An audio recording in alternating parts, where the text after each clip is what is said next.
দেখে মনে হলেও এটি ছিল পুকুর। খরতাপে পানি শূন্য এখন। পানির স্তর নিচে নেমে যাওয়ায় ঠাকুরগাঁয়ের অধিকাংশ পুকুর, নদী-নালা, খালবিল ও জলাশয়ের এখন বেহাল দশা। এতে জমিতে পানি দিতে পারছেন না কৃষকেরা।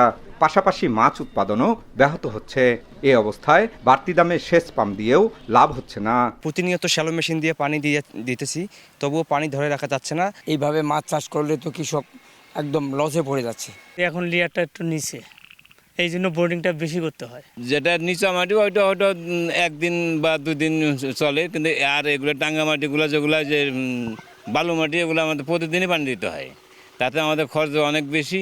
তবে সংকট নিরসনে কৃষকদের নানা পরামর্শ দিয়ে যাচ্ছেন স্থানীয় কৃষি ও মৎস্য অধিদপ্তর। পুকুরের খননের পরে সেখানে নতুন যদি পুকুর হয় সেখানে ছাই স্তর একটা দেওয়ার জন্য উপরে ছাই ছিটে দিলে সেটা একটা ওই যে বালুর যে কণা আছে সেখানে কণাগুলোর ফাঁকে ফাঁকে সেই স্তরটা বন্ধ করে দেয়। এতে কিছুটা হলেও পানি ধারণ ক্ষমতা বৃদ্ধি পায়। ভূ পরিস্থিত যে পানি আছে সেটার ব্যবহারটা আমাদেরকে বাড়াইতে হবে এবং সেটার ধরে রাখার, ভূ পরিস্থিত পানিটা ধরে রাখার ব্যবস্থা করতে হবে।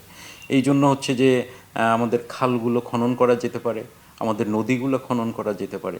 স্থানীয় কৃষি ও মৎস্য অধিদপ্তরের তথ্য মতে জেলায় 5টি উপজেলায় 36টি নদী এবং 16,000-এর বেশি দিঘি, পুকুর ও জলাশয় রয়েছে।